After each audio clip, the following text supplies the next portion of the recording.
Hello everyone, and welcome back to another episode of Pixel Peak. We're glad to have you as we keep the season going strong.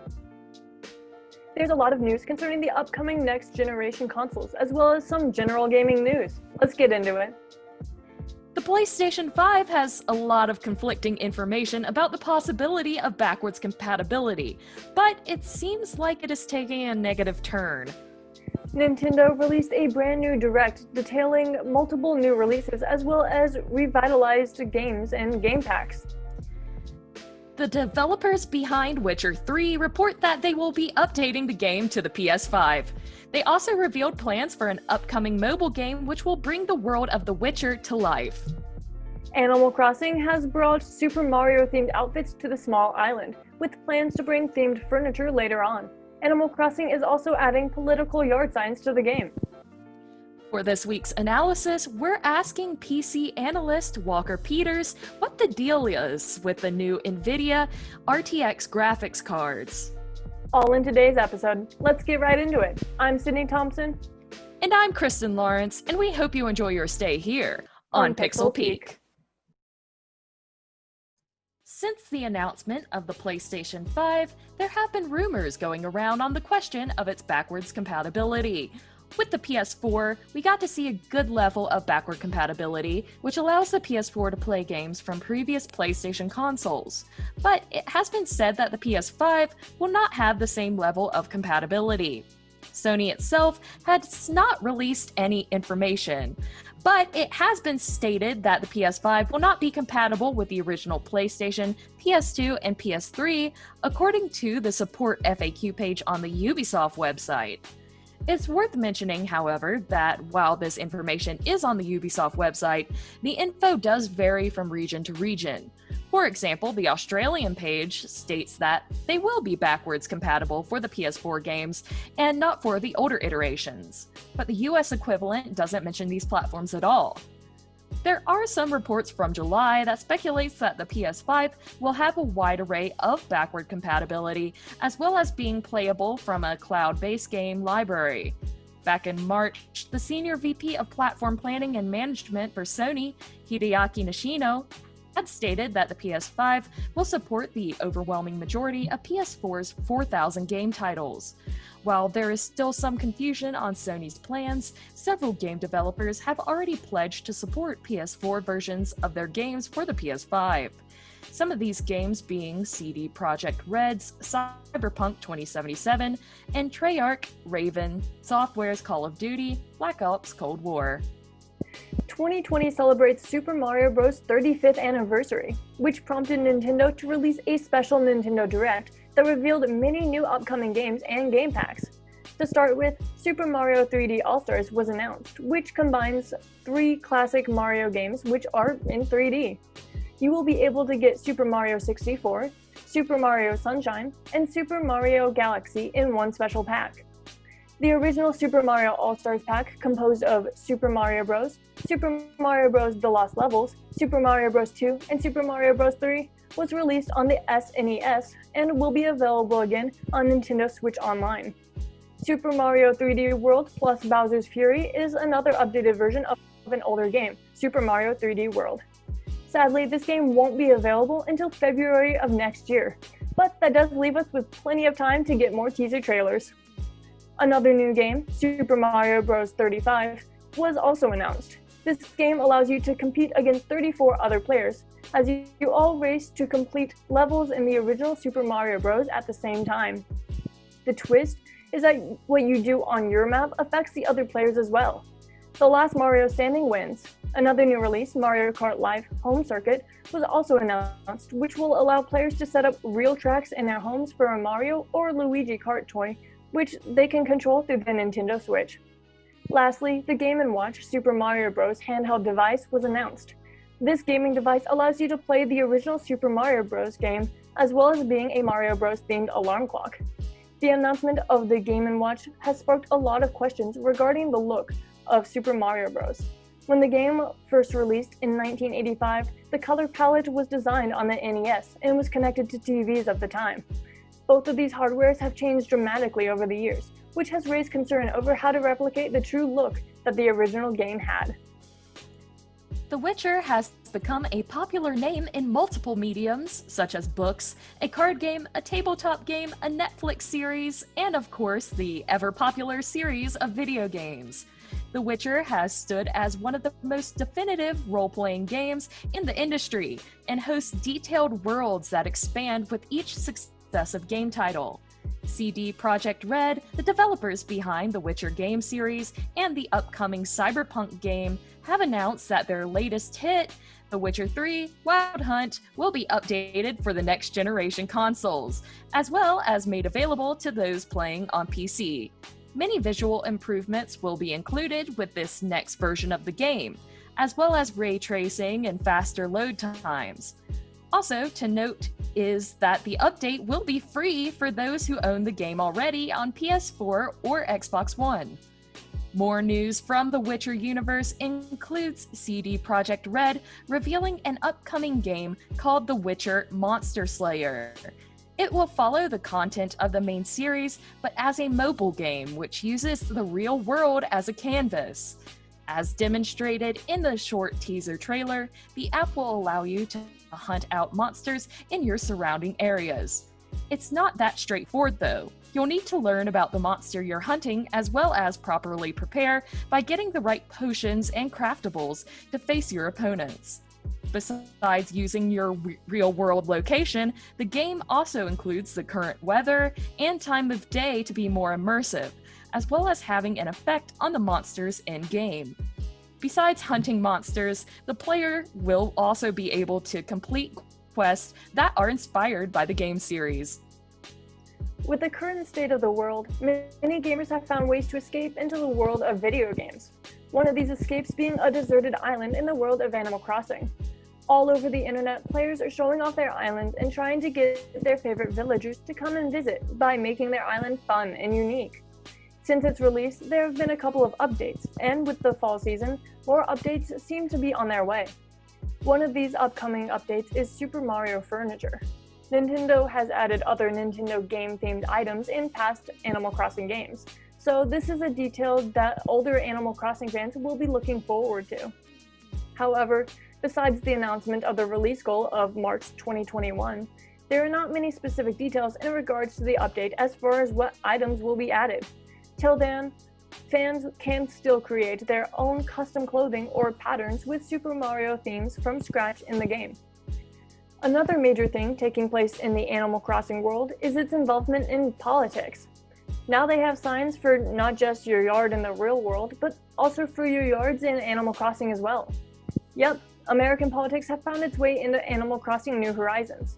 Presidential candidate Joe Biden and Kamala Harris have taken a non-traditional way of campaigning. With COVID and live streaming events becoming the norm, politicians have had to look for other ways to promote their campaign. And for the Biden team, Animal Crossing caught their eye. Christian Tom, the director of digital partnerships for the Biden team, stated this in an interview with The Verge. Animal Crossing is a dynamic, diverse, and powerful platform that brings communities together from across the world. It is an exciting new opportunity for our campaign to engage and connect Biden-Harris supporters as they build and decorate their islands. Many now wonder if we'll see politics enter the games in a similar way, or if the Trump campaign will join in on the campaigning in the world of Animal Crossing. I guess we'll have to wait and see.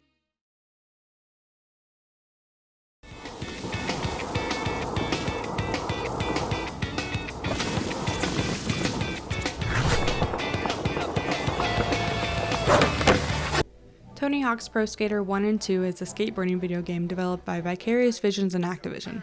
It was released for Windows, Xbox, and PlayStation 4 on September 4th, 2020.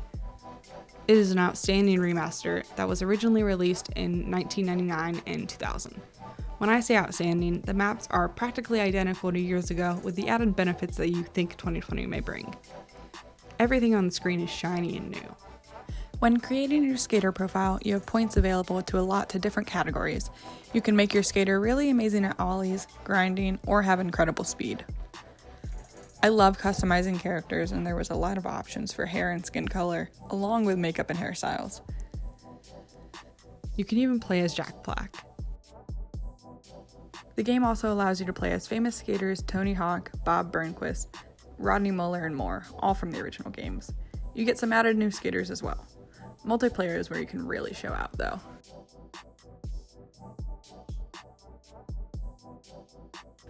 I bought the deluxe edition for this game, which was just $10 more, that features retro outfits for skaters and even the Skeleton Ripper you can play as. Another character that you can unlock is Roswell Alien, though you have to collect every alien plushie hidden in the game to unlock said character. Levels were full of difficulty, but I never felt too stumped in the game. Each level came with various different goals for each park to achieve to unlock the next level. I always felt the drive to give it more effort if needed. Some fun features include the multiplayer aspect, with people from across the world on the servers, and you can match up with these randoms and compete in these combo rounds to see who can land the most tricks in the least amount of time. It really inspires you to get good, seeing how good everyone is around you. Similar to past editions of this game, it features Create a Skater and Create a Park. Create a Skater features a vast array of different options: tattoos, hair colors, eye colors. The Create a Park section is probably one of my favorite aspects of the game. This is where players around the world get to upload their parks, and you even get to create your own. So there are really infinite possibilities for the skate park of your dreams. Something that caught my eye when first playing was the way the character glitches out and the music fades out when you fall.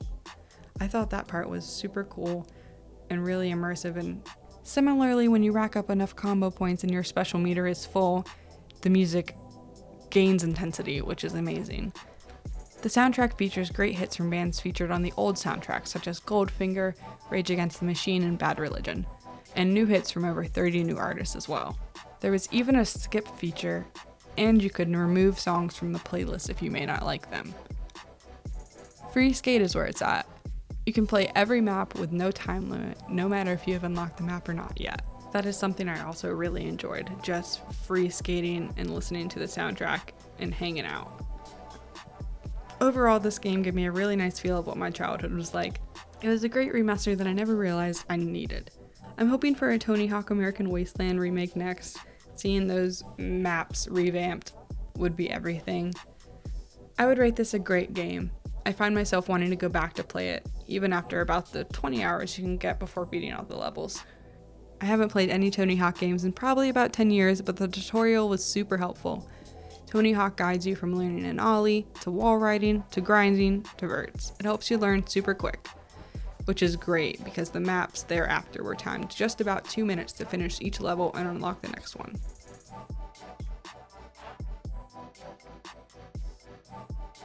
This map was basic, but one of my favorites, as the half-pipes were super sick.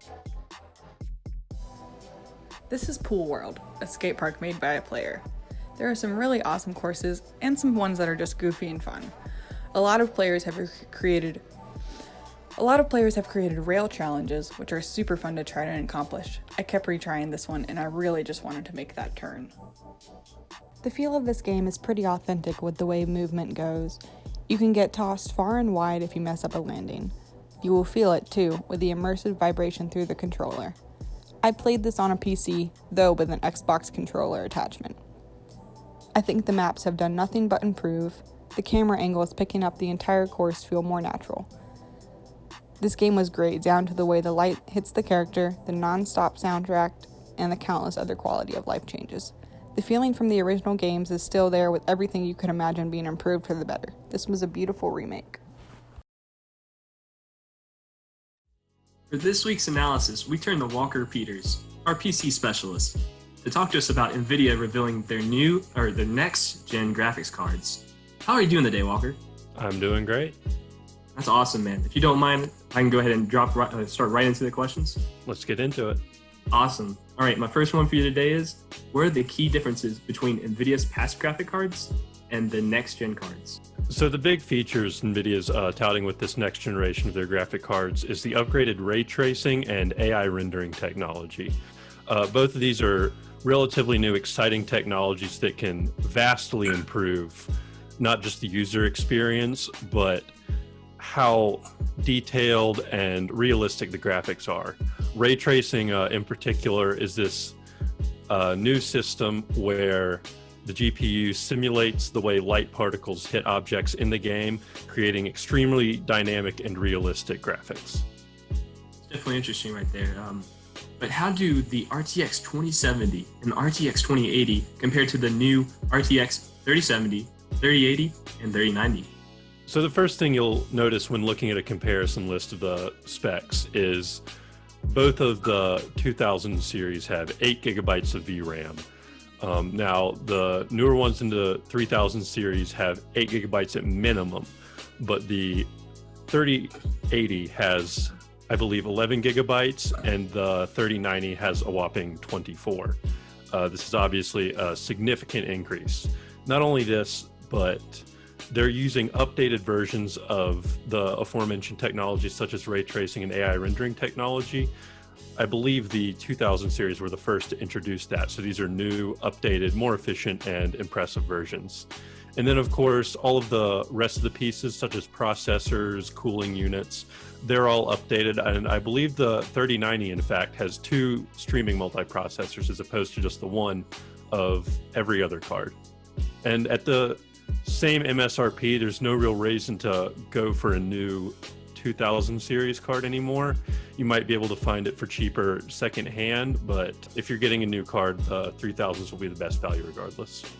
I got you, man. Well, NVIDIA said that this will bring benefits such as near instant load times, asset streaming that supports detailed open worlds, and improved frame rates. How will this improve gaming? So everyone knows that seamless gameplay and streamlined, efficient gameplay is one of the best things for your gaming experience.